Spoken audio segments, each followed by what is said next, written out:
അടുത്തിരിക്കുന്നവരെ നോക്കി പുഞ്ചിരിച്ചുകൊണ്ട് പറയാം ഹല്ലേലൂയ, ഹല്ലേലൂയ. കുറച്ചുകൂടെ നല്ലൊരു ചിരി കൊടുക്കാൻ പറ്റുമെന്ന് നോക്കി ട്രൈ ചെയ്ത് നോക്ക്. ഹല്ലേലൂയ. അച്ഛനെ നോക്കി എല്ലാവരും ഒന്ന് സൂപ്പറായിട്ട് ചിരിച്ചിട്ട് പറഞ്ഞേ ഹല്ലേലൂയ.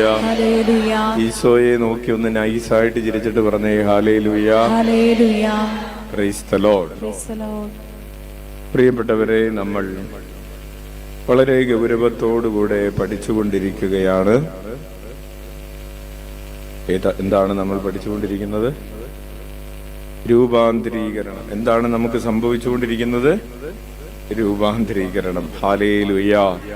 എപ്പോഴാണ് രൂപാന്തരീകരണം സംഭവിക്കുന്നത്?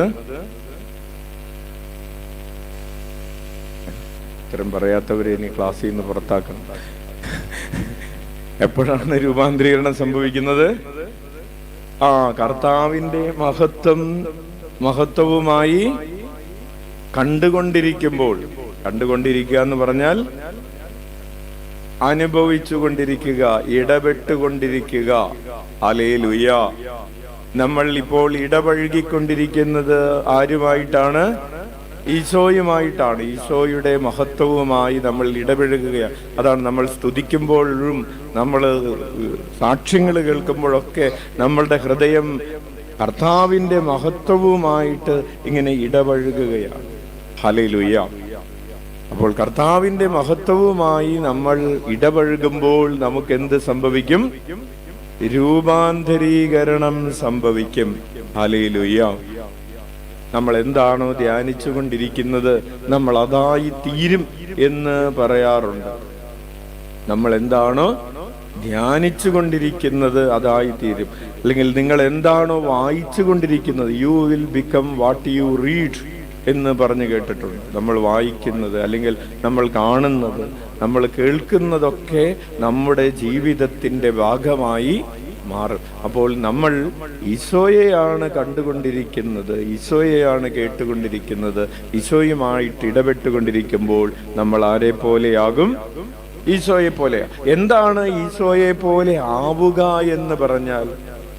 ഈശോയെ പോലെ ആവുക എന്ന് പറഞ്ഞാൽ നമ്മുടെ പദ്ധതികൾ ഈശോയുടെ പദ്ധതികളാവുക, അല്ലെങ്കിൽ ഈശോയുടെ പദ്ധതികളെ നമ്മൾ ഏറ്റെടുക്കുക. അപ്പോഴാണ് നമ്മൾ ആരെ പോലെ ആകുന്നത്? ഈശോയെ പോലെ ആകുന്നു. അല്ലെങ്കിൽ ഈശോയ്ക്ക് ഒരു പദ്ധതി, നിങ്ങൾക്ക് വേറൊരു പദ്ധതി. അപ്പോൾ രണ്ടും രണ്ട് വഴിക്കാണ്. ചില വീടുകളിൽ അങ്ങനെയാണ്. ഭർത്താവിന് ഒരു പദ്ധതി, ഭാര്യയ്ക്ക് വേറൊരു പദ്ധതി. അവര് ഈ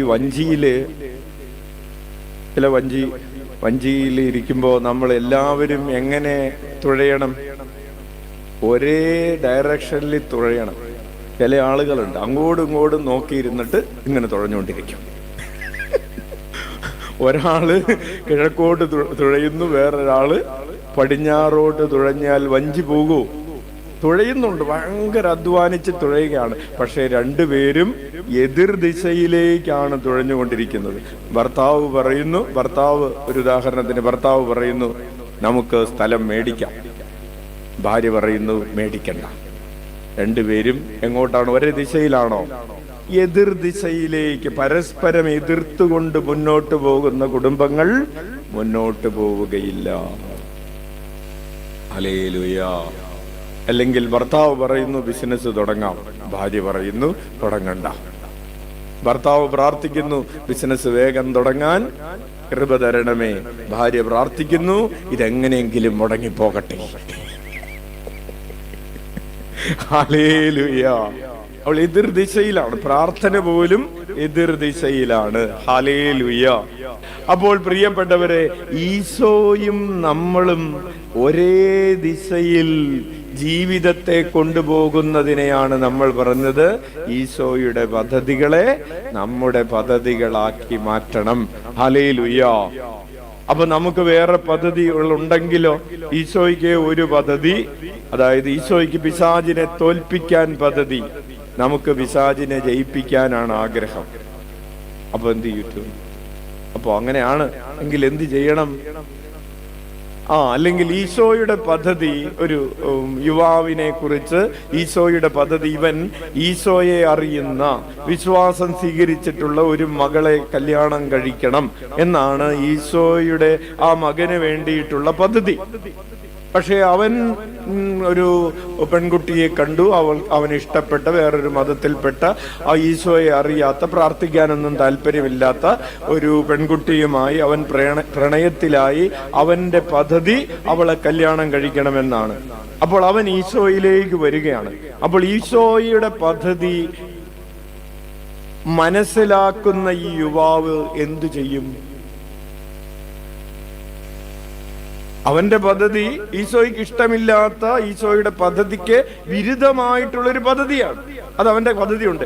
ഈ പദ്ധതി പൂർത്തീകരിക്കാനാണ് അവൻ പ്രാർത്ഥിക്കാൻ വന്നത്. അച്ഛാ, വീട്ടുകാർ സമ്മതിക്കുന്നില്ല, അച്ഛനെങ്കിലും ഒന്ന് പ്രാർത്ഥിച്ചതൊന്ന് നടത്തിത്ത.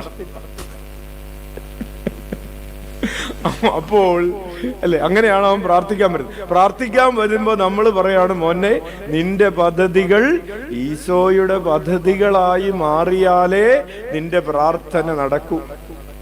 അപ്പൊ എന്തു വേണം? നിന്റെ പദ്ധതിയെ നീ ഡ്രോപ്പ് ചെയ്യണം.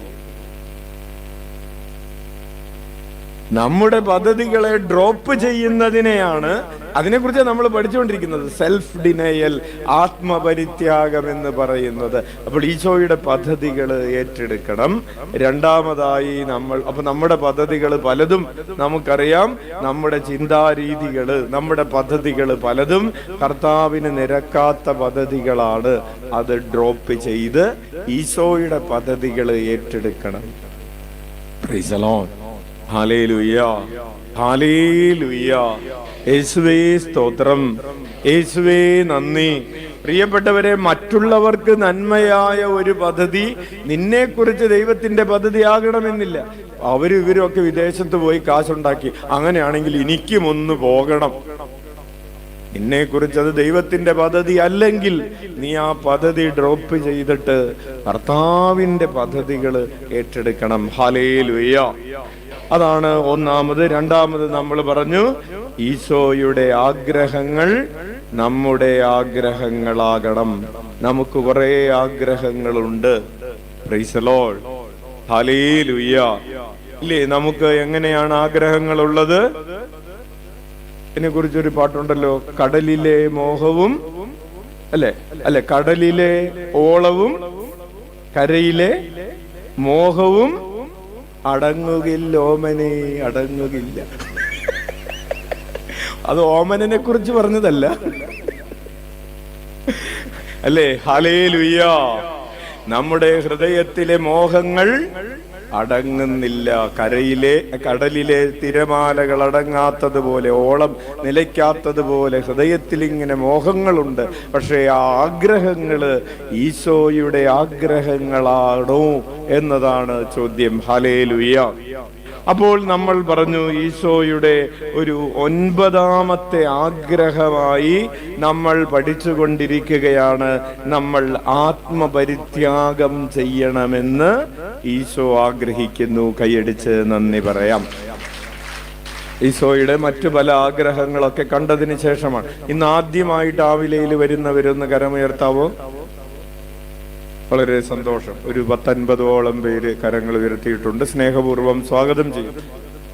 യെസ്. അപ്പോൾ നമ്മൾ ഈശോയുടെ ഇതിനു മുൻപ് പറഞ്ഞ ആഗ്രഹങ്ങളെ കുറിച്ച് കേൾക്കാൻ നിങ്ങൾ യൂട്യൂബിൽ സെർച്ച് ചെയ്താൽ മതി. ഈശോയുടെ ആഗ്രഹങ്ങൾ കേൾക്കാനും നമ്മുടെ ആഗ്രഹങ്ങളെ എപ്രകാരം അത് മാറ്റിവെച്ചിട്ട് ഈശോയുടെ ആഗ്രഹങ്ങളെ ഏറ്റെടുത്ത് ജീവിക്കാൻ കഴിയുമെന്നും നമുക്ക് പഠിക്കാൻ പറ്റും. അപ്പോൾ ഈശോയുടെ ആഗ്രഹങ്ങൾ നമ്മുടെ ആഗ്രഹങ്ങളാക്കി അപ്പോഴാണ് യേശുനാമത്തിലുള്ള പ്രാർത്ഥന യഥാർത്ഥത്തിൽ ഫലദായകമാകുന്നത്. ഉച്ചത്തിൽ വിളിക്കാം, ഈശോയേ, ഈശോയേ. നമ്മൾ പഠിച്ചുകൊണ്ടിരിക്കുകയാണ് ആത്മപരിത്യാഗത്തിന്റെ ഒരു 13 വഴികൾ. ബൈബിൾ പഠിപ്പിക്കുന്ന ആത്മപരിത്യാഗത്തിന്റെ 13 വഴികളിൽ ഒന്നാമതായി നമ്മൾ പഠിച്ചു കഴിഞ്ഞത് ഏതാണ്? നമുക്ക് ഏത് അവകാശമാണ് നമ്മൾ ഉപേക്ഷിക്കുന്നത്? പ്രതികാരം ചെയ്യാനുള്ള അവകാശം. അച്ഛന് വളരെ സന്തോഷം തോന്നി. കഴിഞ്ഞ ആഴ്ച അച്ഛൻ ഇത് ഇവിടെ പ്രസംഗിച്ചു കൊണ്ടിരുന്നപ്പോൾ ഒരു കുടുംബം അവര് വീട്ടിലിരുന്ന് ഈ പ്രസംഗം കേൾക്കുകയാണ്.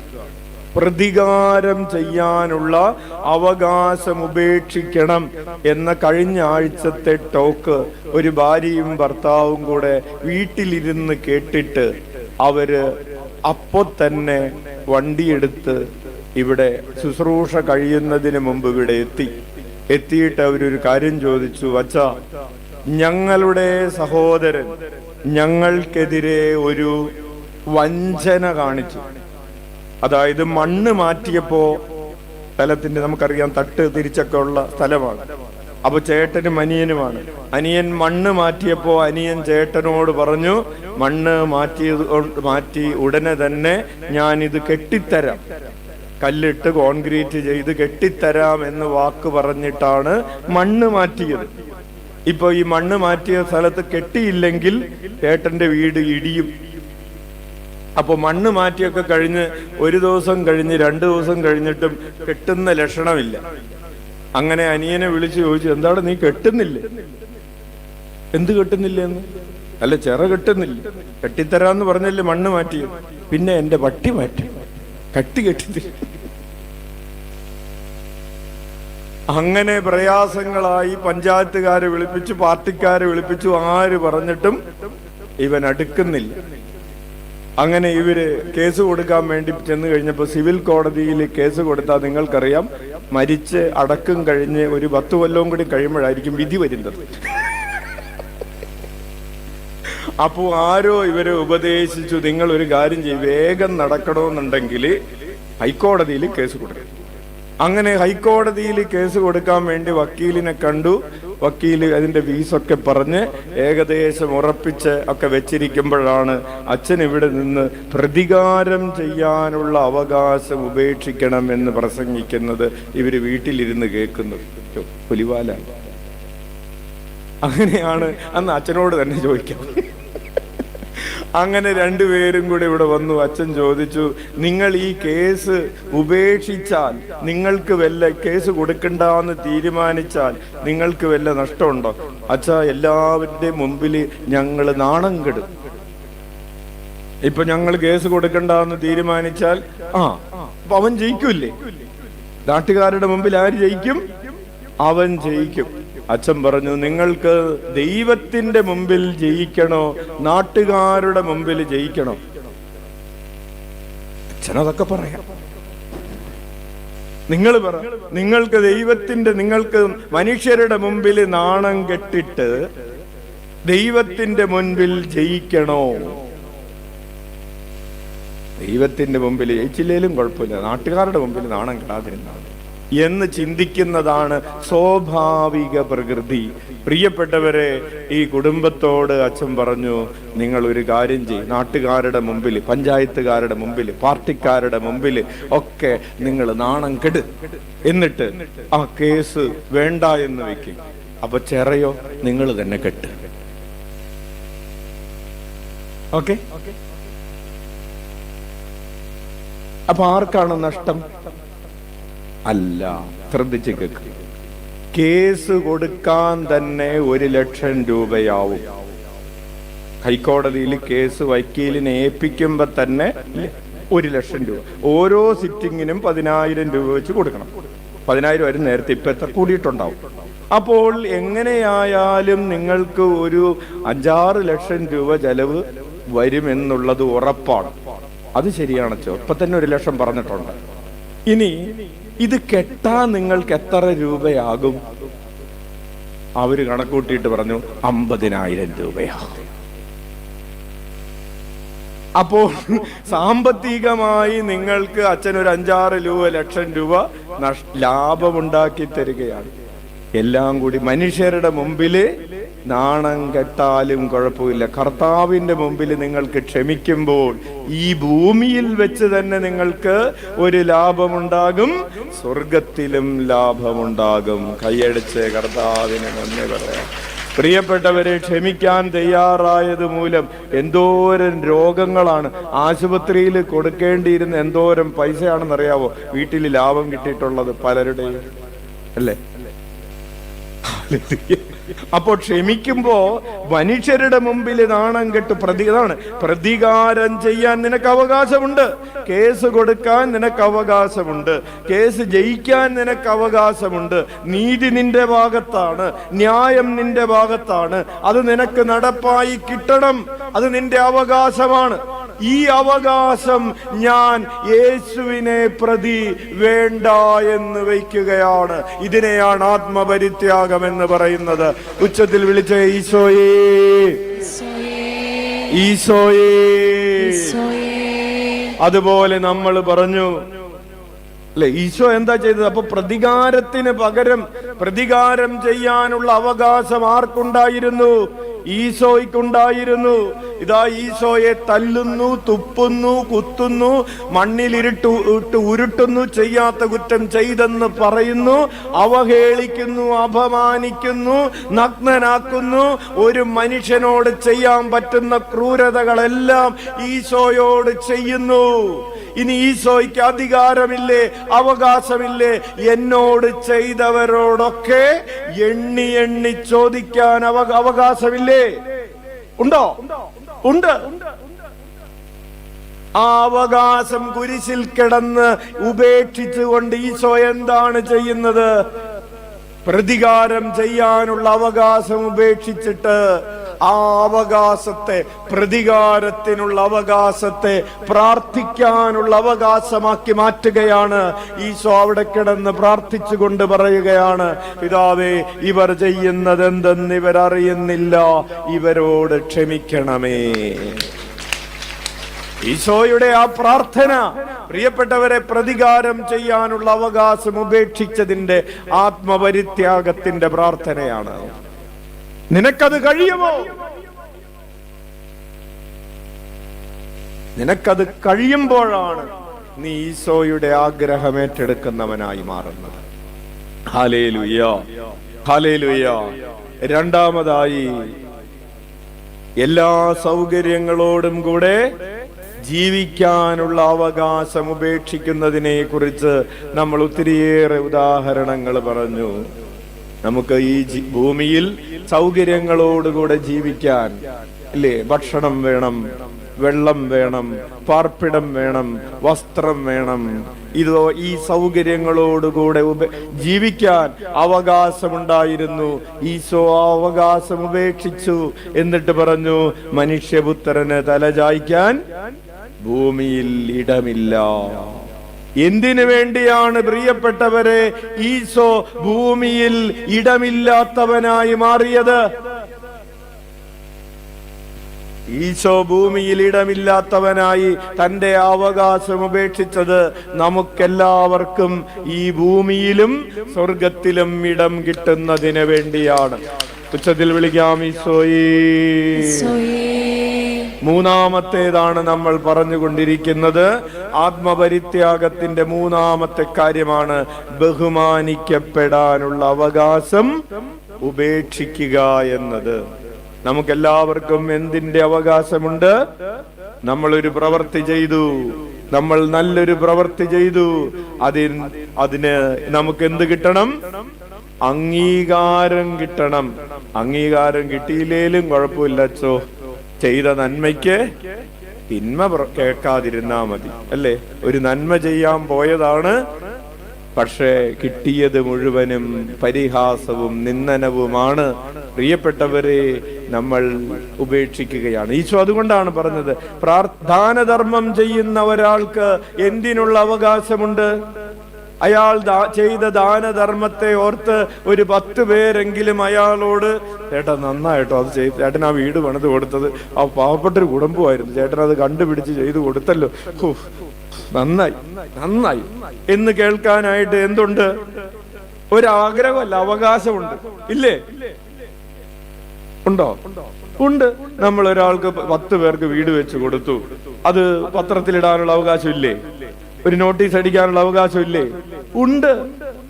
Hallelujah, hallelujah. അല്ലെങ്കിൽ വേറെന്തെങ്കിലുമൊക്കെ കുട്ടികളെ പഠിപ്പിക്കാൻ വേണ്ടിയിട്ട്, അല്ലെങ്കിൽ വിൻസെന്റ് ഇപ്പോൾ പ്രവർത്തനങ്ങളുണ്ട്, പല പ്രവർത്തനങ്ങളുണ്ട്. അപ്പോൾ ദാനധർമ്മം ചെയ്തത് പ്രശംസിക്കപ്പെടാൻ അവകാശമുള്ളൊരു പ്രവൃത്തിയാണ്. ഈശോ പറഞ്ഞു, നീ അത് ചെയ്യുമ്പോ മനുഷ്യർ നിന്നെ പ്രശംസിച്ചാൽ പിന്നെ ദൈവത്തിന്റെ മുൻപിൽ നിനക്ക് പ്രശംസിക്കപ്പെടാൻ അവകാശമില്ല. രഹസ്യത്തിൽ കാണുന്ന പിതാവ് നിന്നെ പ്രശംസിച്ചോളും. അപ്പോൾ നീ ഒരു കാര്യം ചെയ്യുക, ഈ ഭൂമിയിൽ പ്രശംസിക്കപ്പെടാനുള്ള അവകാശം വേണ്ടെന്ന് വയ്ക്കുക. ഹല്ലേലൂയ.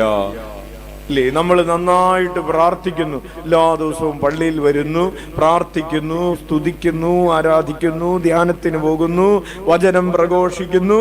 അപ്പൊ നമ്മെ കാണുമ്പോൾ മറ്റുള്ളവർ പറയണം, ഓ പ്രാർത്ഥിക്കുന്ന ചേട്ടൻ, നല്ല ചേട്ടൻ, പള്ളിയിൽ പോകുന്ന ചേച്ചി, നല്ല ചേച്ചി, പ്രാർത്ഥിക്കണം ചേച്ചി, പ്രാർത്ഥിക്കുന്ന ചേച്ചി എന്നൊക്കെ പറയണം. അങ്ങനെ പറയാനായിട്ട് നമുക്ക് എന്തുണ്ട്? അവകാശമുണ്ട്. അല്ലാതെ നമ്മൾ പള്ളിയിൽ പോകുന്നത് കാണുമ്പോൾ ദേ പോകുന്ന കണ്ടില്ല, ഒരു ഗുണമില്ല, വെറുതെ ആളെ കാണിക്കാൻ വേണ്ടി പോവുകയാണെന്ന് കേൾക്കേണ്ട കാര്യമുണ്ടോ? ഇല്ല, ഒരു കാര്യമില്ല. പക്ഷേ ആ കാര്യം പോലെ ഈശോ പറയാണ്, രഹസ്യത്തിൽ നിന്നെ കാണുന്ന പിതാവ് നിന്നെ പ്രശംസിച്ചുള്ളും. മനുഷ്യരുടെ പ്രശംസ കിട്ടിയാൽ പിന്നെ ദൈവത്തിന്റെ പ്രശംസ കുറയും. ഹല്ലേലൂയ. അപ്പോൾ നീ എന്ത് ചെയ്യണം? പ്രാർത്ഥിക്കുന്നത് മൂലം നിനക്ക് ഒരു പ്രാർത്ഥനാ ജീവിതം നയിക്കുന്നത് വഴി പ്രശംസിക്കപ്പെടാനുള്ളൊരു അവകാശം നീ ഉപേക്ഷിക്കുന്നു. ഹല്ലേലൂയ. മറ്റൊരു കാര്യം കൂടെ ഈശോ പറഞ്ഞു, ഉപവസിക്കുന്നത് മൂലം, വളരെ ത്യാഗമെടുക്കുന്നത് മൂലം നിനക്ക് ഒരു അവകാശമുണ്ട്. ആ ചേട്ടൻ എന്തോരം ത്യാഗം എടുത്തിട്ടാണെന്നറിയാവോ ആ നല്ല പ്രവർത്തികളൊക്കെ ചെയ്യുന്നത്? ദൂരം ത്യാഗം എടുത്ത് വെളുപ്പിന് എഴുന്നേറ്റ് ഭക്ഷണം കഴിക്കാതെ ദൂരം ത്യാഗം എടുത്തിട്ടാണ് എന്നൊക്കെ പറയുന്നത്, നിന്നെക്കുറിച്ച് പറയുന്നത് കേൾക്കാൻ നിനക്കൊരവകാശമുണ്ട്. നീ അത് ഉപേക്ഷിക്കുന്നു. ആരും എന്നെക്കുറിച്ച് അതിനെക്കുറിച്ച് അറിയണ്ട, ആരും അതിനെക്കുറിച്ച് പറയണ്ട. ആ അവകാശം ഞാൻ ഉപേക്ഷിക്കുന്നു. Hallelujah, hallelujah. അപ്പോൾ ഈശോ പറഞ്ഞതാണ് ഇതൊക്കെ. നമ്മൾ അതിനെക്കുറിച്ച് ഒത്തിരിയേറെ ഉദാഹരണങ്ങൾ കണ്ടു. കഴിഞ്ഞ ആഴ്ച നമ്മൾ ഫാദർ പിയോയെ കുറിച്ച് ധ്യാനിച്ചു, മറ്റൊരു സിസ്റ്ററിനെ കുറിച്ച് ധ്യാനിച്ചു, മീന ബർവ എന്ന് പറയുന്ന സിസ്റ്ററിനെ കുറിച്ച് ധ്യാനിച്ചു.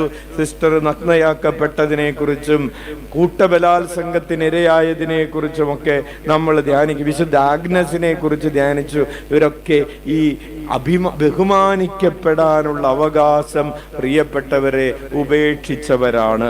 Hallelujah, hallelujah. യേശുവേ സ്തോത്രം, യേശുവേ നന്ദി, യേശുവേ ആരാധന. ഹല്ലേലൂയ. നമുക്കറിയാം, നമ്മൾ പിന്നീട് കണ്ടത് യേശു അപമാനിക്കപ്പെട്ടു, പരിഹസിക്കപ്പെട്ടു, നിന്ദിക്കപ്പെട്ടു എന്നതിന്റെ വചനങ്ങളാണ്. അതുപോലെ തന്നെ പിശാചുക്കളെ പുറത്താക്കിയപ്പോ ഈശോയെ അവർ പിശാചുക്കളുടെ തലവനെന്ന് വിളിച്ച് അപമാനിച്ചു. ബറാബാസിനും ഈശോയെയും തമ്മിൽ ഒരു തെരഞ്ഞെടുപ്പിന് വേണ്ടി നിർത്തിയപ്പോ ഈശോയെ വേണ്ട, അവനെ കൊണ്ടുപോയി കളയെ, അവനെ കൊണ്ടുപോയി കൊല്ല്, ഞങ്ങൾക്ക് ബറാബാസിനെ മതി എന്ന് പറഞ്ഞ് ഈശോയെ അപമാനിച്ചു. ഹല്ലേലൂയ. എന്താണ് ഇവിടെ നിന്ന് നമ്മൾ ഇന്നത്തെ യാത്ര തുടങ്ങുകയാണ്?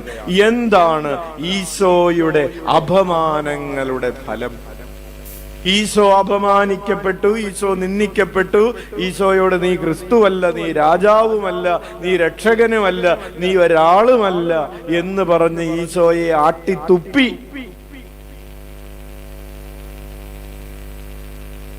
അപ്പോ ഈശോ കടന്നുപോയ അപമാനങ്ങളുടെ ഫലം എന്താണ് എന്ന് നമ്മൾ വചനത്തിലൂടെ ധ്യാനിക്കുകയാണ്. ഇനി കൂടുതൽ ശ്രദ്ധിക്കണം. റിവിഷൻ കഴിഞ്ഞു. ലൂക്കായുടെ സുവിശേഷം 4-ാം അധ്യായം 18-ഉം 19-ഉം തിരുവചനങ്ങൾ വായിക്കാം. കർത്താവിന്റെ ആത്മാവ് എന്റെ മേലുണ്ട്, ദരിദ്രരെ സുവിശേഷം അറിയിക്കാൻ അവിടുന്ന് എന്നെ അഭിഷേകം ചെയ്തിരിക്കുന്നു. ബന്ധിതർക്ക് മോചനവും അന്ധർക്ക് കാഴ്ചയും അടിച്ചമർത്തപ്പെട്ടവർക്ക് സ്വാതന്ത്ര്യവും കർത്താവിന് സ്വീകാര്യമായ വത്സരവും പ്രഖ്യാപിക്കാൻ അവിടുന്ന് എന്നെ അയച്ചിരിക്കുന്നു. ഹല്ലേലൂയ. വലതുകരം ഉയർത്തി വീശിക്കൊണ്ട് വചനമേറ്റു പറയാം. കർത്താവിന്റെ ആത്മാവ് എന്റെ മേലുണ്ട്.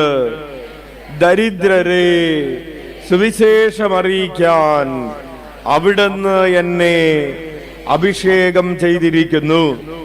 ബന്ധിതർക്ക് മോചനവും അന്ധർക്ക് കാഴ്ചയും അടിച്ചമർത്തപ്പെട്ടവർക്ക് സ്വാതന്ത്ര്യവും കർത്താവിന് സ്വീകാര്യമായ വത്സരവും പ്രഖ്യാപിക്കാൻ അവിടുന്ന് എന്നെ അയച്ചിരിക്കുന്നു.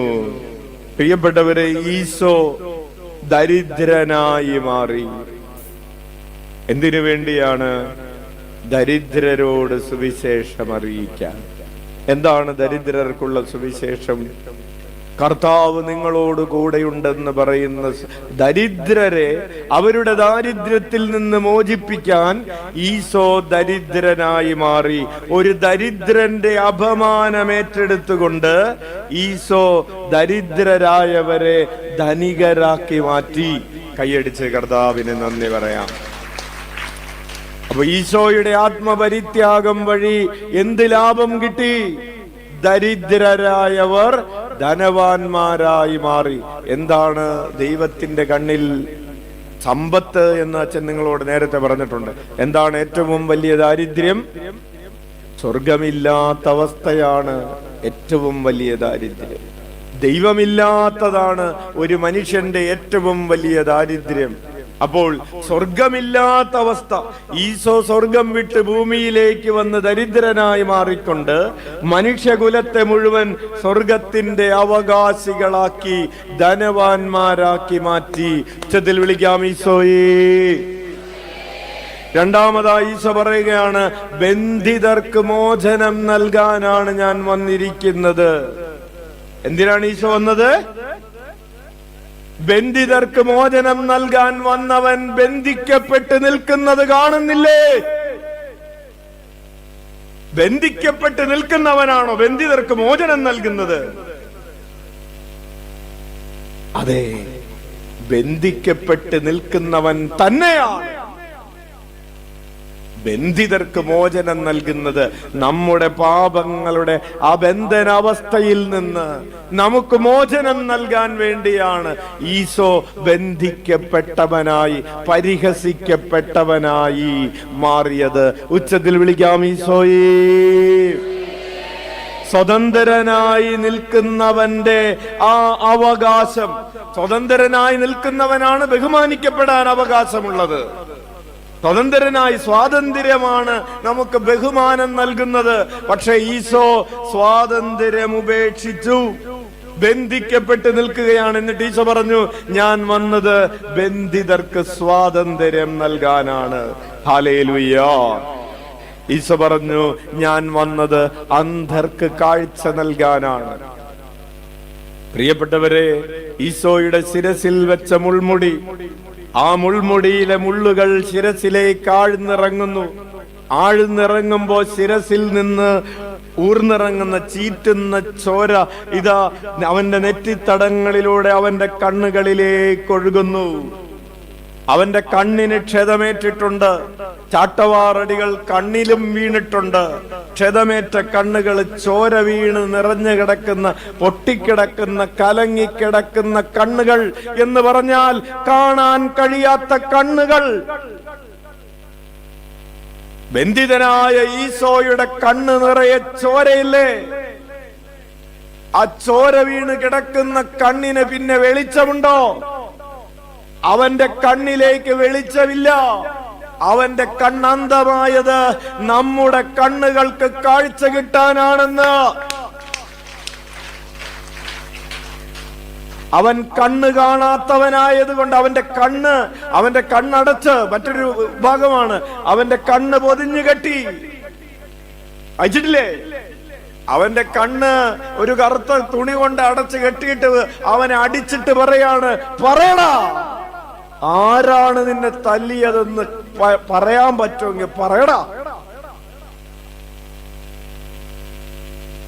ഒരന്ധനെ പോലെ നിൽക്കുകയാണ്, ഒരന്ധനായി നിൽക്കുകയാണ്. എന്തിനു വേണ്ടിയാണ്? ഈശോ പറഞ്ഞു, അന്ധർക്ക് കാഴ്ച നൽകാൻ ഞാനിതാ അന്ധനായി മാറിയിരിക്കുകയാണ്. ഈശോയെ അന്ധനാക്കിക്കൊണ്ട് അവർ പരിഹസിച്ചു. നിനക്ക് കാണാൻ കഴിയില്ലാത്തവനല്ലേ, നീ പറ, കാണാതെ തന്നെ പറയുക, ആരാണ് നിന്നെ അടിച്ചതെന്ന്. ഹല്ലേലൂയ.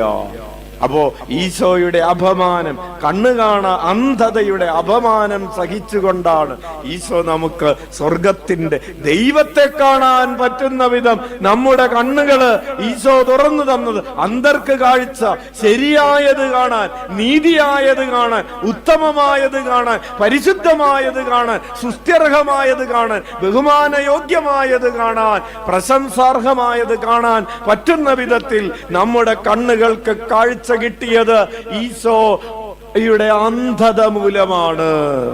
ചെതിൽ വിളിക്കാം, ഈശോയേ. വീണ്ടും ഈശോ പറഞ്ഞു, അടിച്ചമർത്തപ്പെട്ടവർക്ക് സ്വാതന്ത്ര്യം. പ്രിയപ്പെട്ടവരെ, ആരാണ് ഏറ്റവും അധികം ഈ ഭൂമിയിൽ അടിച്ചമർത്തപ്പെട്ടത്? ഈശോയെ പോലെ അടിച്ചമർത്തപ്പെട്ട വേറൊരു മനുഷ്യനുണ്ടോ? അവന്റെ പീഡാസഹനത്തിൽ അവൻ അനുഭവിച്ച വേദനകൾ പോലെ എത്രമാത്രം അടിച്ചമർത്തപ്പെട്ടവനാണ്. അടിച്ചടിച്ചടിച്ചടിച്ച് കണ്ടാൽ മനുഷ്യനെന്ന് തോന്നാത്ത വിധം വിരൂപനാക്കപ്പെട്ടവനാണ്. ഇനി മുറിവേൽക്കപ്പെടാൻ ഒരിടവും ബാക്കിയില്ലാതെ മുറിവേറ്റ് കിടക്കുന്നവൻ അടിച്ചമർത്തപ്പെട്ടവനാണ്. അങ്ങനെ അവൻ അടിച്ചമർത്തപ്പെട്ടവനായി മാറിയത് അടിച്ചമർത്തപ്പെട്ട നമുക്ക് പാപം മൂലം, രോഗം മൂലം, ക്ലേശം മൂലം, അപമാനം മൂലം, ശാരീരികവും മാനസികവുമായ പ്രയാസങ്ങൾ മൂലം, സാമ്പത്തിക ഞെരുക്കം മൂലം, അന്ധവിശ്വാസങ്ങൾ മൂലം, അബദ്ധധാരണകൾ മൂലം, മദ്യാസക്തി മൂലം, ദുരാസക്തികൾ മൂലം അടിച്ചമർത്തപ്പെട്ടവരായ നമ്മൾ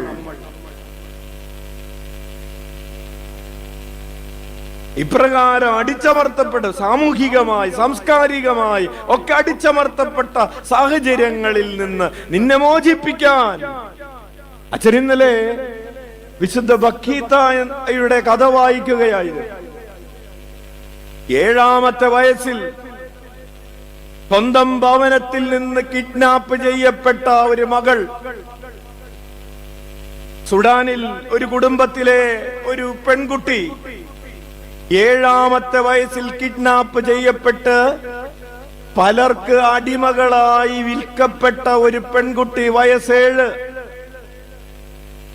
അവൾ അനുഭവിച്ച മാനസിക വ്യഥകൾ, ട്രോമ, ശാരീരിക പീഡനങ്ങൾ, ലൈംഗിക ചൂഷണങ്ങൾ, 8ഉം 9ഉം 10ഉം 11ഉം വയസ്സുകളിൽ ഒരു പെൺകുട്ടി പലരുടെ ലൈംഗിക ചൂഷണത്തിന് വിധേയയാക്കപ്പെട്ടു. അവൾക്ക് അവളുടെ പേര് പോലും മറന്നുപോയി. പേരെന്താണെന്ന് പോലും ഓർക്കാൻ പറ്റാത്ത വിധത്തിൽ വലിയൊരു ട്രോമയിലേക്ക് അവൾ വീഴുകയാണ്.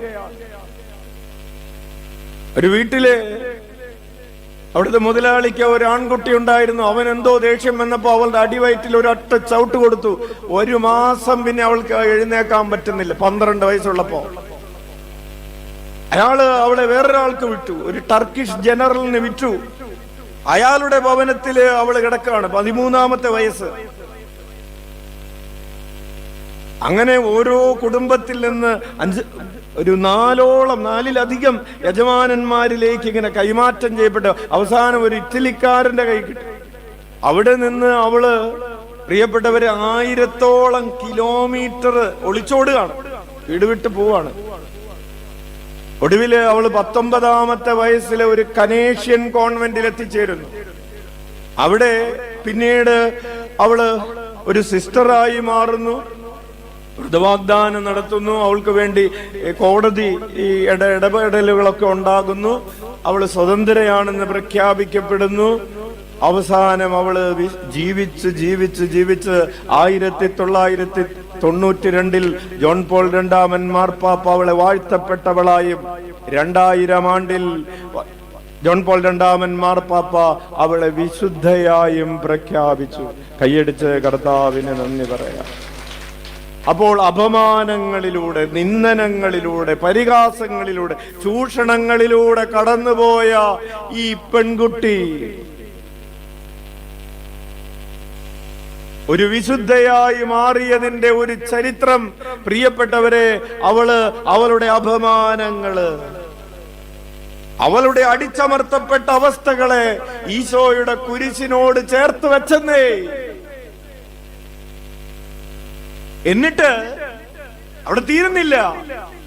അവളെ പോലെ അപമാനം അനുഭവിക്കുന്നവർക്ക് വേണ്ടി പ്രാർത്ഥിക്കുന്നവളും പ്രവർത്തിക്കുന്നവളുമായി അവൾ മാറി. ഹല്ലേലൂയ. അവൾക്ക് അവകാശമുണ്ടായിരുന്നില്ലേ തനിക്ക് തിന്മ ചെയ്തവർക്കെതിരെ തിന്മ വരട്ടെ എന്ന് പ്രാർത്ഥിക്കാനെങ്കിലും? ചില ആളുകളുണ്ട്, ഞാനോ നശിച്ചു, അന്ന് ഇനി ഒരാളും രക്ഷപ്പെടണ്ട എന്ന് ചിന്തിക്കുന്ന ആളുകളുള്ള ഒരു ലോകത്ത്, പ്രിയപ്പെട്ടവരെ, ജോസഫീന ബക്കീത്ത എന്ന് പറയുന്ന വിശുദ്ധ ഒരു വലിയ വെല്ലുവിളിയാണ്. തന്റെ 7ാമത്തെ വയസ്സ് മുതൽ 19ാമത്തെ വയസ്സ് വരെ ഒരു നരകയാതനയുടെ കഥയാണ്.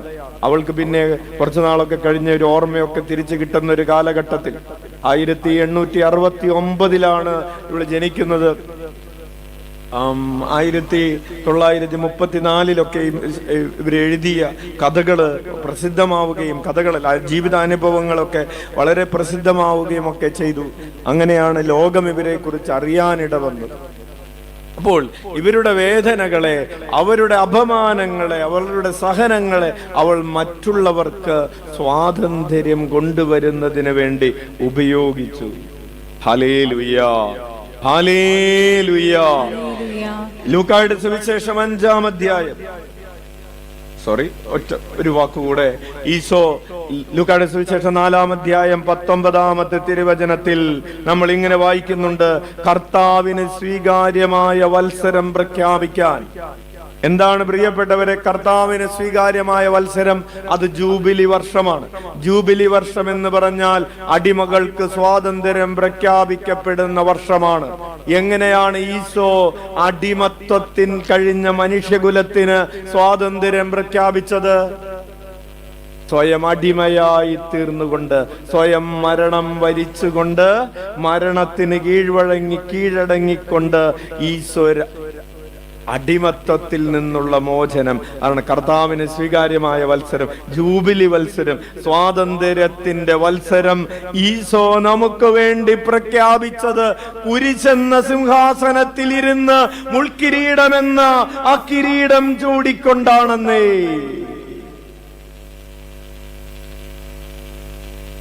പറയുന്നത് മുഴുവൻ ബഹുമാനിക്കപ്പെടാനുള്ള അവകാശം അവൻ ഉപേക്ഷിച്ചത് കൊണ്ട് ഇന്ന് നമുക്ക് ബഹുമാനിക്കപ്പെടാനുള്ള എല്ലാ അവകാശവും നേടിത്തന്നു എന്നതിനെ കുറിച്ചാണ്. ഹല്ലേലൂയ. വീണ്ടും മറ്റൊരു വചനഭാഗം ലൂക്കായുടെ സുവിശേഷം 5-ാം അധ്യായം 12 മുതൽ 13 വരെ. പിന്നീടൊരിക്കൽ, ലൂക്കായുടെ സുവിശേഷം 5:12 മുതൽ, പിന്നീടൊരിക്കൽ യേശു ഒരു പട്ടണത്തിലായിരിക്കുമ്പോൾ ഒരു കുഷ്ഠരോഗി വന്ന് അവനെ കണ്ട് സാഷ്ടാംഗം വീണ് പ്രണമിച്ചു: കർത്താവേ, അങ്ങക്ക് മനസ്സുണ്ടെങ്കിൽ എന്നെ ശുദ്ധനാക്കാൻ കഴിയും. യേശു കൈ നീട്ടി അവനെ തൊട്ടുകൊണ്ട് പറഞ്ഞു: എനിക്ക് മനസ്സുണ്ട്, നിനക്ക് ശുദ്ധിയുണ്ടാകട്ടെ. തൽക്ഷണം കുഷ്ഠം അവനെ വിട്ടുമാറി. ഹല്ലേലൂയ. പ്രിയപ്പെട്ടവരെ, കുഷ്ഠരോഗിയെ തൊടാൻ പാടില്ല. കുഷ്ഠരോഗിയെ തൊടുന്നവൻ അശുദ്ധനാണ്. അപ്പോൾ ഈശോ ഈ കുഷ്ഠരോഗിയെ തൊടുമ്പോൾ ശുദ്ധത സൂക്ഷിക്കുക എന്ന് പറയുന്ന ആ ഒരു ബഹുമാനം അവൻ വേണ്ട എന്ന് വയ്ക്കുകയാണ്. ഞാൻ കുഷ്ഠരോഗിയെ തൊട്ടിട്ട് ഞാൻ അശുദ്ധനാകണമെങ്കിൽ അശുദ്ധനായിക്കൊള്ളട്ടെ. അപമാനം, കുഷ്ഠരോഗിയുടെ അപമാനം ഈശോ ഏറ്റെടുത്തുകൊണ്ടാണ് കുഷ്ഠരോഗിയെ സുഖപ്പെടുത്തുന്നതെന്ന് സാരം. ഉച്ചത്തിൽ വിളിക്കാം: ഈശോയേ. ലൂക്കായുടെ സുവിശേഷം 8-ാം അധ്യായം 26 മുതൽ 39 വരെയുള്ള തിരുവചനങ്ങളിൽ ഈശോ ഒരു പിശാച് ബാധിതനെ സുഖപ്പെടുത്തുകയാണ്. ഈ പിശാച് ബാധിതൻ നഗ്നനായി ചുറ്റി നടന്നവനാണ്, കുഴിമാടങ്ങളിൽ താമസിച്ചവനാണ്, ശല്യക്കാരനായിരുന്നു. ആ പിശാച് ബാധിതനെ സുഖപ്പെടുത്തി കഴിഞ്ഞപ്പോൾ അതിന്റെ അവസാന ഭാഗത്ത് നമ്മൾ ഇങ്ങനെ വായിക്കുന്നു, ആ പിശാച് ബാധിതൻ സുബോധത്തോടുകൂടെ വസ്ത്രങ്ങൾ ധരിച്ച് ഈശോയുടെ അടുത്തിരിക്കുന്നു. നാട്ടുകാര് മുഴുവൻ ഈശോയുടെ അടുത്തേക്ക് വരുന്നു. എന്നിട്ട് പറയുന്നു, ഞങ്ങളുടെ നാട്ടിൽ നിന്ന് ഇറങ്ങിപ്പോകണമെന്ന്. ഇനി നിനക്ക് ഈ ഞങ്ങളുടെ നാട്ടിൽ താമസിക്കാൻ പറ്റുകയില്ല എന്ന്.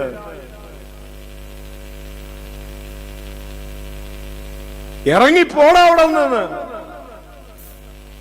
ഇപ്പൊ ഇറങ്ങിക്കൊള്ളണമെന്ന്, ഇനി ഒരു നിമിഷം ഇവിടെ നിൽക്കാൻ പാടില്ലെന്ന്. ഇനി ഈ ചവിട്ടുപടി ചവിട്ടിപ്പോരുതെന്ന്, ഈ മുറ്റത്ത് ചവിട്ടി അതിന്റെ കാല് വെട്ടുമെന്ന്,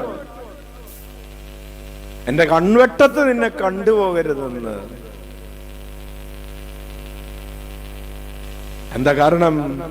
ഈശോ പിശാച് ബാധിതനെ ബഹുമാനമുള്ളൊരവസ്ഥയിലേക്ക് മാറ്റിയപ്പോ നാട്ടുകാര് വന്ന് അവനെ ഓടിക്കുകയാണ്. അപമാനിക്കപ്പെട്ട് തല താഴ്ത്തി ഒരു നാട്ടിൽ നിന്ന് അവനെ പുറത്താക്കുകയാണ്. ഈശോയ്ക്ക് എന്താ ബഹുമാനിക്കപ്പെടാൻ അവകാശമില്ലേ? ഈശോ തന്റെ ബഹുമാനിക്കപ്പെടാനുള്ള അവകാശം ഉപേക്ഷിച്ചിട്ട് ആ പിശാച് ബാധിതൻ വസ്ത്രമുടുക്കുന്നവനും നാട്ടിൽ സ്വീകാര്യനുമായ ഒരാളാക്കി ഈശോ മാറ്റിയെന്നേ. ഉച്ചത്തിൽ വിളിച്ച ഈശോയേ. ഇനി അടുത്ത സുവിശേഷ ഭാഗം ലൂക്കായുടെ സുവിശേഷം 8-ാം അധ്യായം 43 മുതലുള്ള തിരുവചനങ്ങൾ. 12 വർഷമായി രക്തസ്രാവമുണ്ടായിരുന്നവൾ ഈശോയെ തൊട്ടു. രക്തസ്രാവമുള്ള ഒരാള് നിന്നെ തൊട്ടാലും, നീ രക്തസ്രാവമുള്ള ഒരാളെ തൊട്ടാലും യഹൂദ നിയമം അനുസരിച്ച് നീ അശുദ്ധനാണ്.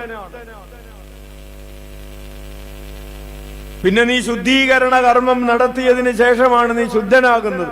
രക്തസ്രാവമുള്ള ഒരാളെ നിനക്ക് തൊടാൻ പാടില്ല, നിന്നെ തൊടാൻ പാടില്ല.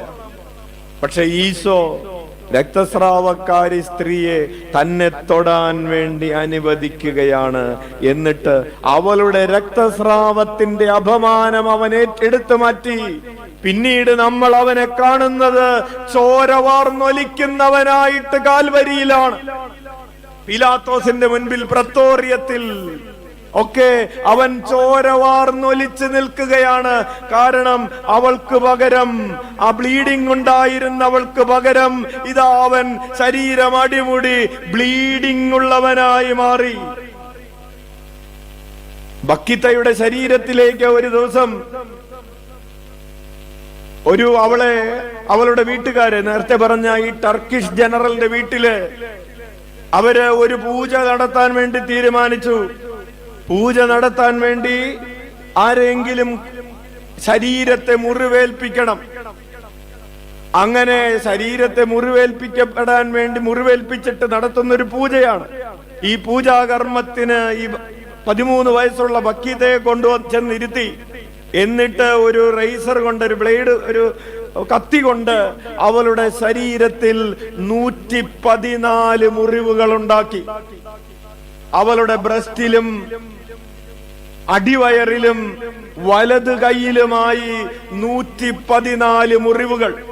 ഈ മുറിവ് ഉണങ്ങാതിരിക്കുന്നതിന് വേണ്ടി മുറിവേൽപ്പിച്ചതിന് ശേഷം, ഓരോ മുറിവേൽപ്പിച്ചതിന് ശേഷം ആ മുറിവുകളിലേക്ക് ഉപ്പ് വാരി തേക്കുകയാണ്, മുറിവ് ഉണങ്ങാതിരിക്കാൻ വേണ്ടി.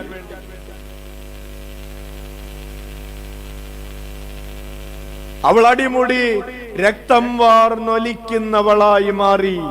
പ്രിയപ്പെട്ടവരെ, ഈ രക്തസ്രാവക്കാരി സ്ത്രീയെ ഈശോ സുഖപ്പെടുത്തിയിട്ടൊടുവിൽ നമ്മൾ ഈശോയെ കാണുന്നത് അടിമുടി ചോരയൊലിക്കുന്നവനായിട്ടാണ്. അവൻ ചോര വാർന്നൊലിച്ച് നിൽക്കുന്നത് നീ ചോര വാർന്നൊലിക്കാതിരിക്കാൻ വേണ്ടിയാണെന്ന്.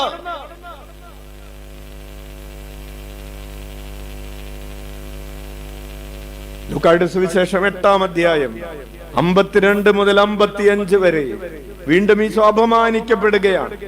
ഈശോ പറഞ്ഞു ജയറോസിന്റെ മകള് അവള് മരിച്ചിട്ടില്ല എന്ന് പറയുമ്പോ അവിടെ തൊട്ട് താഴെ ഒരു വചനം എഴുതിയിട്ടുണ്ട്, അവർ അവനെ പരിഹസിച്ചു. അവള് മരിച്ചിട്ടില്ല എന്ന് പറഞ്ഞതിന്, അവളെ ഉയർപ്പിക്കാൻ പോകുന്നതിന് ഈശോയെ പരിഹസിക്കപ്പെടുകയാണ്. ഈ സ്വയം പരിഹസിക്കപ്പെട്ടുകൊണ്ട് ഈശോ അവളെ മരണത്തിൽ നിന്നുയർത്തിയതുപോലെ തന്നെയാണ് കുരിശിൽ പരിഹസിക്കപ്പെട്ടുകൊണ്ട് മരണം വരിച്ചുകൊണ്ട് ഈശോ നമ്മെ ഓരോരുത്തരെയും ജൈറോസിന്റെ മകളെ ഉയർപ്പിച്ചതുപോലെ, നായിൻ പട്ടണത്തിലെ വിധവയുടെ മകനെ ഉയർപ്പിച്ചതുപോലെ, ഇതാ മരണമെന്ന ആ പാപപാശത്തിൽ നിന്ന്, മരണപാശത്തിൽ നിന്ന് ഉയർപ്പിക്കപ്പെട്ടവരായി നമ്മൾ ഇവിടെ ഇരിക്കുന്നത്. ഉച്ചത്തിൽ വിളിക്കാം ഈശോയേ. അതായത് മരണത്തിന്റെ അപമാനം ഈശോ ഏറ്റെടുത്തു. ഹല്ലേലൂയാ, ഹല്ലേലൂയാ. പ്രിയപ്പെട്ടവരെ, ഒരു പിശാച് ബാധിതന്റെ അപമാനം ഈശോ ഏറ്റെടുത്തു. എങ്ങനെയാണ്? ഈശോ രൂപാന്തരീകരണമൊക്കെ കഴിഞ്ഞ് മലയിറങ്ങി വരികയാണ്. ലൂക്കായുടെ സുവിശേഷം 9-ാം അധ്യായം 37 മുതലുള്ള തിരുവചനങ്ങൾ. ജനക്കൂട്ടം അവന്റെ അടുത്ത് വന്നു. അപ്പോൾ ഒരാൾ കൂട്ടത്തിൽ നിന്ന് വിളിച്ചു പറഞ്ഞു, എന്റെ മകനെ കടാക്ഷിക്കണം, അവനെ ഒരു അശുദ്ധാത്മാവ് പിടികൂടുന്നു, നുരയും പതയും പുറപ്പെടുന്നത് വരെ അവനെ ഞെരുക്കുന്നു, നുരയും പതയും പുറപ്പെടുന്നത് വരെ അവനെ ഞെരുക്കുന്നു, പീഡിപ്പിക്കുന്നു, പരിക്കേൽപ്പിക്കുന്നു, അവനെ നിലത്തു വീഴ്ത്തി പീഡിപ്പിക്കുന്നു. അശുദ്ധാത്മാവ്. ഈശോ ആ മകനെ സുഖപ്പെടുത്തി. പിന്നെ അവൻ വീണില്ല. പിന്നെ അവന്റെ വായിൽ നിന്ന് നുരയും പതയും വന്നില്ല. അവൻ സുരക്ഷിതനായി, അവൻ ബഹുമാനിതനായി മുന്നോട്ട് പോയി. പക്ഷെ നമ്മൾ കാണുന്നു, ഈശോയുടെ വായയിൽ നിന്ന് നുരയും പതയും വീഴുകയും പല ആവർത്തി പിശാച് ഈശോയെ തള്ളിയിടുകയും ചെയ്യുന്നു. കുരിശിന്റെ വഴിയിൽ എത്രയോ വട്ടമാണ് അവനെ പിശാച് ആ മണ്ണിലേക്ക്, നിലത്തേക്ക് തള്ളിയിട്ടത്. എത്രയോ പ്രാവശ്യമാണ്, എത്രയോ അവന്റെ വായയിൽ നിന്ന് നുരയും പതയും പുറത്തേക്ക് വന്നത്. ഈശോ പിശാച് ബാധിതനെ സുഖപ്പെടുത്തി അവന് ബഹുമാനം കൊടുത്തപ്പോ ഈശോ സ്വയം അപമാനം ഏറ്റെടുക്കുകയായിരുന്നു. ഉച്ചത്തിൽ വിളിച്ച ഈശോയേ, ഈശോയേ, ഈശോയേ. കൂനുള്ള സ്ത്രീയുടെ അപമാനം എന്താണ്? അവൾ കൂനി നടക്കുന്നതാണ്. ഈശോ അവൾക്ക് വേണ്ടി ഒരു ഉപകാരം ചെയ്തു കൊടുത്തു. അവളോട് പറഞ്ഞു, നീ ഇനി കൂനി നടക്കണ്ട, നീ നേരെ നടന്നാ മതി. അവൾ ഈ കൂനി നടക്കുന്നതിന്റെ അപമാനം ലൂക്കായുടെ സുവിശേഷം 13-ാം അധ്യായം 10 മുതലുള്ള തിരുവചനങ്ങളിൽ നമ്മൾ വായിക്കാണ്. ഈശോ അവളെ ആ കൂനി നടക്കുന്നത് അപമാനമല്ലേ? കൂനുള്ളവള്, കൂനി നടന്നിരുന്നവളെ നേരെ നിവർത്തി സമൂഹത്തിന്റെ മുമ്പിൽ നേരെ നിൽക്കാൻ പറ്റുന്നവളാക്കി മാറ്റിയിട്ട് ഈശോ പിന്നെ കുരിശിന്റെ വഴിയില് ആ കുരിശും പിടിച്ചുകൊണ്ട് കൂനി നടക്കുകയാണ്. ഈശോയ്ക്ക് നേരെ നടക്കാൻ അവകാശമില്ലേ? നേരെ നടക്കാനുള്ള അവകാശം അവൾ ആ കൂനി സ്ത്രീക്ക് വേണ്ടി വെച്ച് മാറി.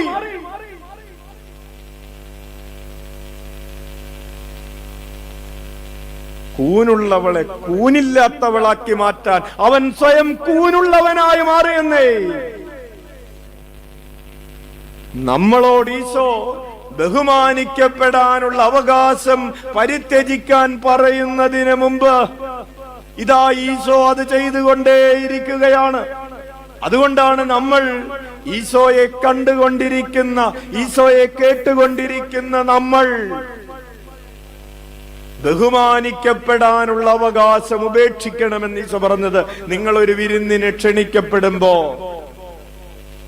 അവസാനം പോയിരിക്കുക എന്ന് പറഞ്ഞാൽ, ഈ ഭൂമിയിൽ ഏതാണ് ആ വിരുന്ന്? ഈ ഭൂമിയിലുള്ള ഏത് വിരുന്നുമാകാം, ഈ ഭൂമിയിലുള്ള ഏത് സ്ഥാനവുമാകാം. അപ്പോ നിങ്ങളോട് നിങ്ങളെ വിളിച്ചവൻ വന്ന് പറയും, മുമ്പിലേക്ക് കയറിയിരിക്കുക. ഏതാണ് ആ സമയം എന്നറിയാവോ? നിന്നോട് മുമ്പിലേക്ക് കയറിയിരിക്കുക എന്ന് നിന്നോട് ദൈവദൂതൻ വന്ന് പറയുന്ന സമയം ഏതാണ്? അത് അന്ത്യവിധിയുടെ സമയമാണ്. മുമ്പിലേക്ക് കയറിയിരിക്കാൻ, ഈ ഭൂമിയിൽ പിറകിലേക്ക് മാറി അപരന് കൃപയുണ്ടാകാൻ, അപരന് നന്മയുണ്ടാകാൻ ഈ ഭൂമിയിൽ പിറകിലേക്ക് മാറിയിരുന്നവരെ സ്വർഗത്തിൽ മുമ്പിലേക്ക് കയറിയിരിക്കാൻ ദൂതന്മാര് പറയുന്നു. അപ്പോൾ നീ മറ്റുള്ളവരുടെ മുൻപിൽ ബഹുമാനിതനായി മാറും. ഈ ഭൂമിയിൽ വെച്ച് കിട്ടുന്ന ബഹുമാനത്തെ കുറിച്ചാണെന്ന് അച്ഛനത് തോന്നുന്നില്ല. ഈ മാസം മാർട്ടിൻ ഡി പോറസ് എന്ന് പറയുന്ന ഒരു വിശുദ്ധന്റെ തിരുനാൾ ആഘോഷിച്ചൊരു മാസമാണ്. ഇദ്ദേഹത്തിന്റെ അച്ഛൻ ഒരു സ്പാനിഷ് നോബിളായിരുന്നു, അതായത് ഒരു പ്രഭുവായിരുന്നു, സ്പെയിൻകാരനായ ഒരു പ്രഭു. പക്ഷെ അമ്മ കറുത്ത വർഗക്കാരിയായ ഒരു അടിമയായിരുന്നു. പക്ഷെ ഈ പ്രഭുവിന് ഈ കറുത്ത വർഗക്കാരിയിൽ ആദ്യം ഒരു പെൺകുട്ടി ഉണ്ടായി. അവൾ ഈ പ്രഭുവിന്റെ നിറത്തിലായിരുന്നു. അവൾ വെളുത്തവളായിട്ടാണ് ജനിച്ചത്. അതിനുശേഷം വീണ്ടും ഈ പ്രഭുവിന് ഈ അടിമ പെണ്ണിൽ ഒരു മകനുണ്ടായി. ആ മകൻ കറുത്തവനായിട്ടാണ് ജനിച്ചത്. അപ്പോ ഈ പ്രഭു പറഞ്ഞു, ഈ കുട്ടി എന്റെ കുട്ടിയല്ല. പിതൃത്വം അയാൾ നിഷേധിച്ചു. എന്നിൽ നിന്ന് പിറന്നതല്ല ഈ കുട്ടി എന്ന് പറഞ്ഞു. പിന്നീട് ഇവനെയും ഈ അമ്മയെയും മൂത്ത മകളെയൊക്കെ ഉപേക്ഷിച്ച് അയാൾ പോയി. സ്കൂളിൽ പേര് ചേർക്കേണ്ട ഒരു സമയം വരുമല്ലോ. പേര് ചേർക്കേണ്ട സമയം വന്നപ്പോ അമ്മയോട് ചോദിച്ചു, എന്താണ് പേരെഴുതേണ്ടത്? അവര് സ്കൂള്, വെള്ളക്കാരുടെ സ്കൂൾ, അവര് പേരെഴുതാൻ തയ്യാറായില്ല. എന്നിട്ട് അവരെഴുതി ഫാദർ അൺനോൺ, അപ്പനാരെന്നറിയില്ല എന്ന്. അപ്പനാരെന്നറിയില്ല എന്ന് പറഞ്ഞാൽ അതിന്റെ അർത്ഥം എന്താണ്? ഇവനൊരു ജാരസന്തതിയാണെന്ന്. വ്യഭിചാരത്തിന്റെ ഫലമായി പിറന്നൊരു കുട്ടിയാണ് ഇവനെന്ന്, കുട്ടിയെന്ന് സ്കൂൾ സർട്ടിഫിക്കറ്റിൽ എഴുതി വെക്കപ്പെടേണ്ടി വന്ന ഒരു ബാലന്റെ ഗതികേട്. അവനെ കൂട്ടുകാരെന്ത് വിളിക്കും? സങ്കരവർഗത്തിൽപ്പെട്ട പട്ടി എന്നൊരർത്ഥത്തിൽ അവന് ഒരു നിക്നെയിം ഉണ്ടായി. അച്ഛൻ പറഞ്ഞുകൊണ്ടിരിക്കുന്നത് വിശുദ്ധ മാർട്ടിൻ ഡി പോറസിന്റെ ജീവിത കഥയാണ്. പെറുവിൽ ഒരു നിയമമുണ്ടായി. അവന് ആഗ്രഹം, അവന് കഷ്ടതകളിലൂടെ ദുരിതങ്ങളിലൂടെ ഒക്കെ കടന്നു പോകുമ്പോഴും അവൻ ആഗ്രഹം, എനിക്ക് ഈശോയ്ക്ക് വേണ്ടി ജീവിക്കണം. അങ്ങനെ അവൻ ഒരു ഡൊമിനിക്കൻ സന്യാസ സമൂഹത്തിന്റെ വാതിലിൽ മുട്ടി. അവരവനെ അവിടെ സ്വീകരിച്ചു. പക്ഷേ ഒരു ഗവൺമെന്റിന്റെ നിയമം ഉണ്ടായിരുന്നു ആ കാലത്ത്, ഈ കറുത്ത വർഗത്തിൽപ്പെട്ടവരെ വൃതവാഗ്ദാനത്തിന് അനുവദിക്കരുതെന്ന്.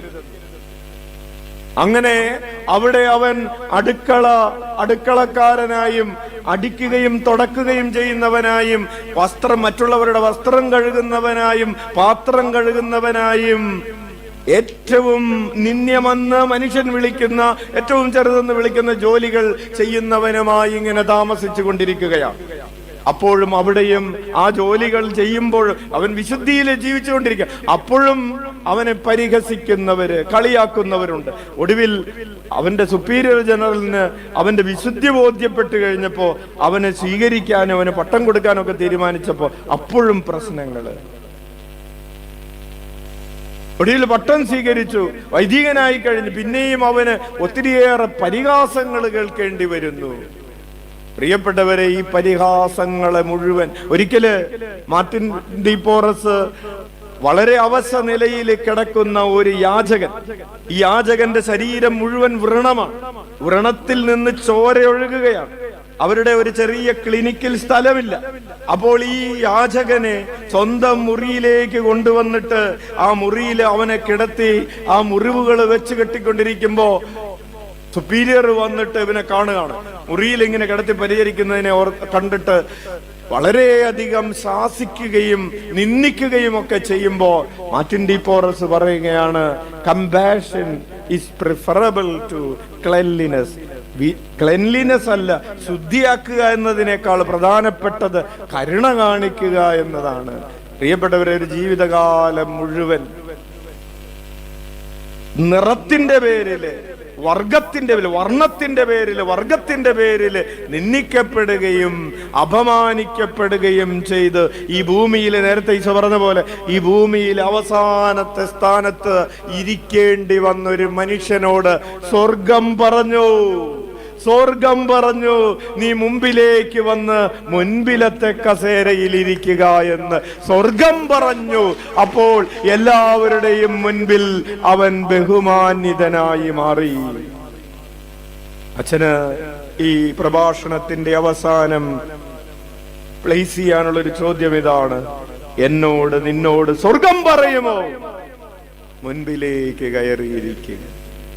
നമ്മൾ ഓടിക്കൊണ്ടിരിക്കുന്നത് ഈ ഭൂമിയിൽ ബഹുമാനിക്കപ്പെടാനുള്ള അവകാശങ്ങൾ സ്ഥാപിച്ചു കിട്ടുന്നതിന് വേണ്ടി വാദിച്ചു കൊണ്ടിരിക്കുകയാണ്,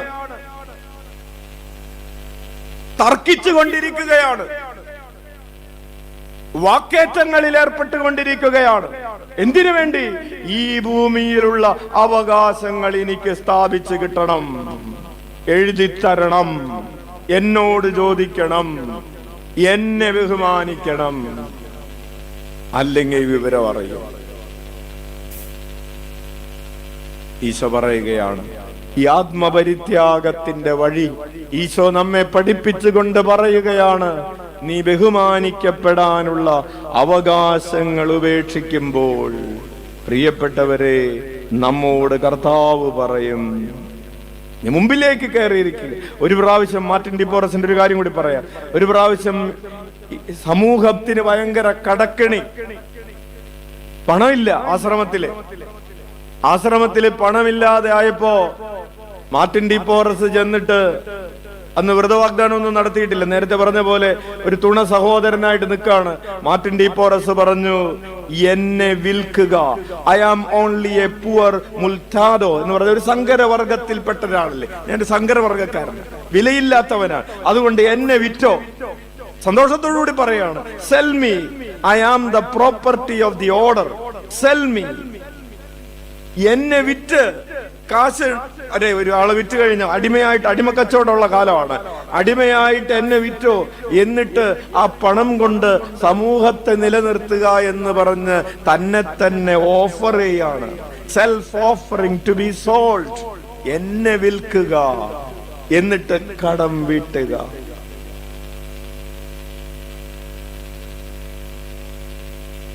അവരനെ കൊന്നിട്ടും സ്വയം ജീവിക്കാൻ നോക്കുന്ന കുഞ്ഞിനെ കഴുത്തറുത്ത് കൊന്നതിന്റെ വാർത്ത നമ്മൾ കഴിഞ്ഞ ആഴ്ചയല്ലേ വായിച്ചത്? ഈ ആഴ്ചയിലല്ലേ വായിച്ചത്?